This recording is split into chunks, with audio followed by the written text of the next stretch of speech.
जय हिंद दोस्तों, welcome back to our channel Gurukul Kaksha. दोस्तों वेलकम है आप सभी का हमारे नए शो 7 डे 7 न्यूज में, जिसमें हम जो पूरे वीक के जो मोस्ट इंपॉर्टेंट 7 न्यूज है उसके बारे में डिस्कस करेंगे। तो चलिए शुरू करते हैं। दोस्तों हम लोग सभी जानते हैं कि कोविड-19 का पैंडेमिक चल रहा है हमारे देश में। हमारे देश में ऑक्सीजन का बहुत ही शॉर्टेज चल रहा है।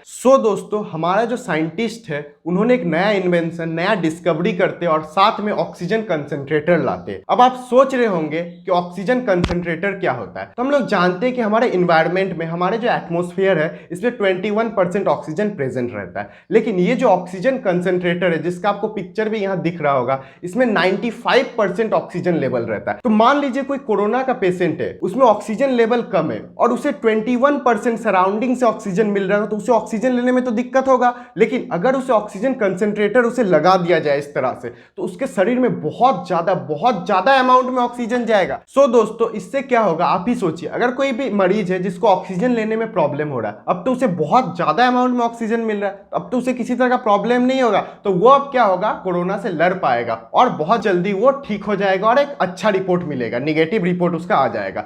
दोस्तों आई होप आपको जो हमारा पहला न्यूज था जो ऑक्सीजन कंसंट्रेटर से रिलेटेड था वो समझ में आ गया होगा। तो चलिए दोस्तों हम लोग मूव करते हैं अपने सेकेंड न्यूज में। दोस्तों हम लोग जानते हैं कि जो हमारा मॉस्क्विटोज है, मतलब मच्छर जो है, वो हमें बहुत परेशान करता है। इससे बहुत सारे डिजीज होते हैं, जैसे डेंगू हो गया, मलेरिया हो गया, इस तरह के बहुत सारे डिजीजेस होते हैं। ये बहुत ही एक खतरनाक प्राणी है, ऐसा नहीं देखने में छोटा है लेकिन खोट बहुत करता है। तो इससे बचने के लिए, जो मलेरिया बीमारी है, इससे बचने के लिए हमारे जो साइंटिस्ट है, हमारे जो रिसर्चर है, उन्होंने एक नया वैक्सीन निकाला। इससे पहले भी एक वैक्सीन था, लेकिन उसका जो इफिशियंसी रेट था, मतलब जो रिकवरी रेट था, वो बहुत कम था। लेकिन अब जो वैक्सीन निकाला, इसका रिकवरी रेट 77% है। क्या है इसका वैक्सीन का नाम, क्या आप लोग जानते हैं? इस वैक्सीन का नाम है R21 मैट्रिक्स M। ये जो वैक्सीन है, इसका इफिशियंसी बहुत ज्यादा है, इससे बहुत जल्दी लोग रिकवर करते हैं। अच्छा आप लोग एक चीज समझते हैं दोस्तों, वैक्सीन और कोई भी दवाई में क्या अंतर होता है, ये चीज समझिए। वैक्सीन का मतलब क्या होता है? वैक्सीन इंसान को तब लगाया जाता है जब वो स्वस्थ हो। मतलब मान लीजिए कोरोना वैक्सीन है, कोरोना वैक्सीन तब लगाया जाएगा जब उसको कोरोना नहीं हुआ है। उसको इसलिए लगाया जाएगा ताकि वो कोरोना से बचे,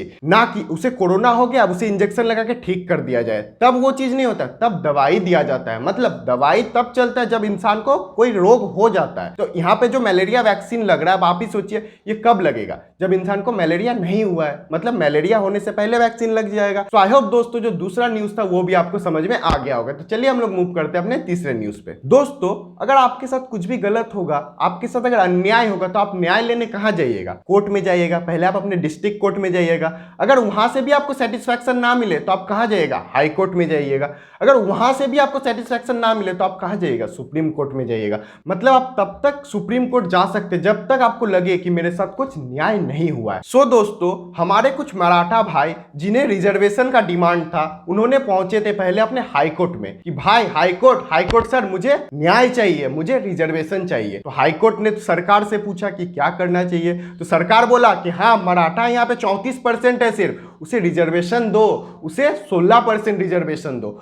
दोस्तों अब एक चीज समझिए, एक केस था इंदिरा सोनी केस। उसमें बोला गया था कि कोई भी स्टेट हो वो 50% से ज्यादा रिजर्वेशन नहीं दे सकता है, लेकिन मराठा में जो था वो 50% से ज्यादा हो रहा था। आप सोच रहे होंगे 16% बोले आप तो, लेकिन नहीं दोस्तों, वहां पे पहले से और भी ज्यादा रिजर्वेशन दिया हुआ था।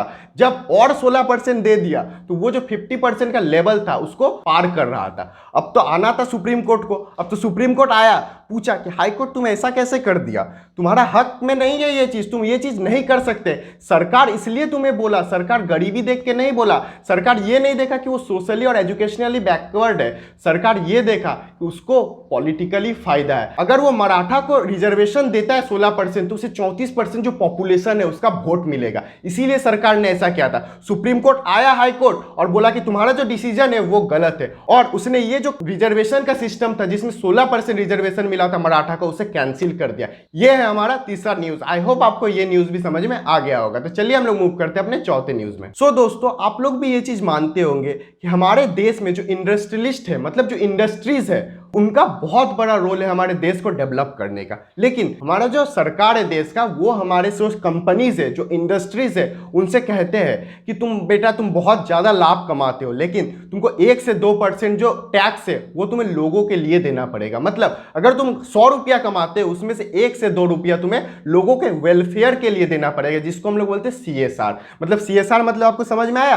CSR का मतलब हुआ जो इंडस्ट्रीज है, जो कंपनीज है, जो बड़े बड़े कंपनीज है, उन्हें 1 से 2% एज अ टैक्स देना होगा सोशल वेलफेयर के लिए, इन्वायरमेंट के वेलफेयर के लिए। आखिर तुम पैसा सो लोगों से ही ना ले रहे हो, तो तुम्हें कुछ तो लोगों को वापस देना पड़ेगा। तो इसको लेके आया था एक न्यूज़ कि CSR जो कंपनीज है, उनका ये कहना है कि हम लोग तो अब बहुत ज़्यादा ऑक्सीजन डोनेट कर रहे हैं, हम लोग बहुत ज़्यादा ऑक्सीजन डोनेट कर रहे हैं, तो ये भी तो हमारे CSR में ही ना काउंट होना चाहिए सर। तो कोर्ट ने बोला हाँ एकदम होना चाहिए।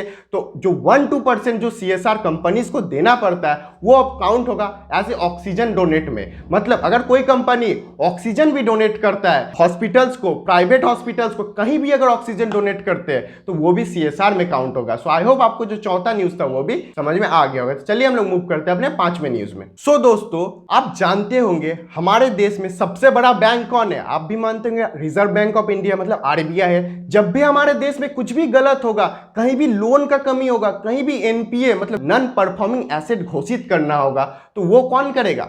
RBI करेगा। मतलब RBI की निगरानी में होगा, करेगा तो बैंक ही, लेकिन उसको ऑर्डर कौन देगा? RBI देगा। तो दोस्तों अब क्या हुआ कि आप लोग जानते हैं हमारे देश में पार्शियल लॉकडाउन या फिर बहुत ज्यादा जगह में तो बहुत पूरी लॉकडाउन लग गया है। इसको लेके अब क्या कर रहे हैं, बैंक्स कंपनीज में जा रहे हैं, बोले कि बेटा तुम तो लोन नहीं दे रहे हो, अब तो तुम्हें मैं NPA घोषित कर दूंगा, तुम अब कभी मेरे से लोन नहीं ले पाओगे, तुम्हें मैं NPA घोषित कर दूंगा। लेकिन वहीं RBI आके क्या बोला है, नहीं तुम ऐसा नहीं कर सकते। जो स्मॉल इंडस्ट्रीज है, जो MSMEs है, मतलब जो छोटे छोटे उद्योगी है, जो छोटे छोटे इंडस्ट्रीज है, उनको तुम अभी NPA घोषित नहीं कर सकते। क्यों? क्योंकि अभी लॉकडाउन है, तुम ऐसा कैसे कर सकते हो? अब आप सोच रहे हो कि RBI के कहने से वो मानेंगे? हाँ, RBI जो है वो सबसे बड़ा बैंक है। जैसे हमने पिछले केस में देखा, जो सुप्रीम कोर्ट है वो जो बोलेगा वही होगा पूरे देश में, उसी तरह बैंकिंग सेक्टर में जो RBI बोलेगा वही होगा।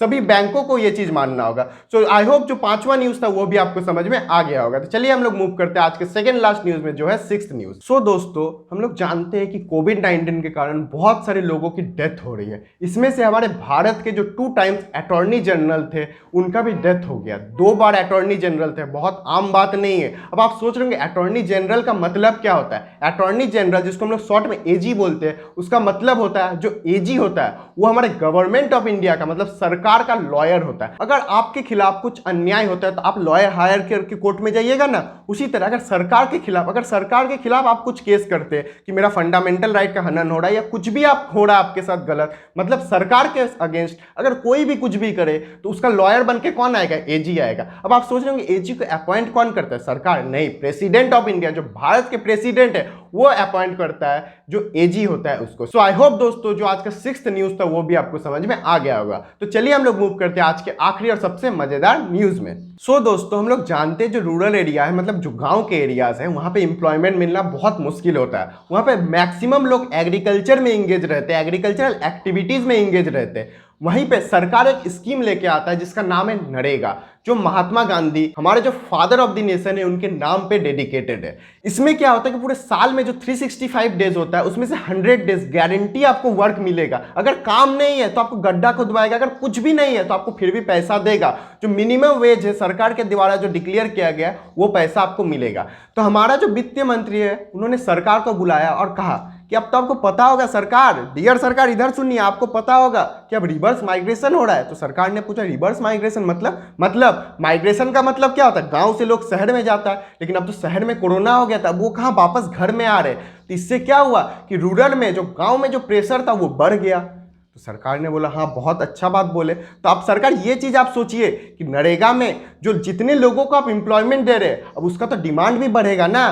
तो बोले कि हाँ, तो अब हमें क्या करना है? तो अब सरकार को ये बोले हमारे वित्त मंत्री ने, आपको इतना भी नहीं समझ में आ रहा है, आप नरेगा में जो पैसा लगाते हैं, जितना लोगों को एम्प्लॉयमेंट देते हैं, उसको बढ़ा दीजिए। मतलब अगर आप पहले 100 रुपया देते थे तो डबल रिवर्स माइग्रेशन हो रहा है, आप 200 रुपया दीजिए। जो हमारे भारतीय सरकार है, उनका ये कहना है कि जो नरेगा में हम लोग पैसा लगा रहे हैं उसको अब बढ़ाना है। यही था हमारे 7वां और आखिरी न्यूज़। आई होप दोस्तों आज आपको मजा आया होगा। हमारे जो संडेज का दिन है वो हमारे करंट अफेयर्स के लिए डेडिकेटेड रहता है, और जो हमारे 11 के कोर्सेज साइंस के लिए और आर्ट्स के लिए दोस्तों वो बहुत ही जल्दी स्टार्ट होने वाला है। और क्लास 8, 9, 10 के जो वीडियोज है वो भी बहुत जल्द से जल्द आपको रेगुलर बेसिस पे आने वाला है। और आई होप कि हमारा जो यू नो दिस बिफोर है वो भी आपको बहुत मजा आ रहा होगा, जो 7 AM पे डेली आता है। सो आई होप दोस्तों आपको आज का वीडियो में मजा आया होगा। चलिए मिलते हैं नेक्स्ट वीडियो में, तब तक के लिए जय हिंद।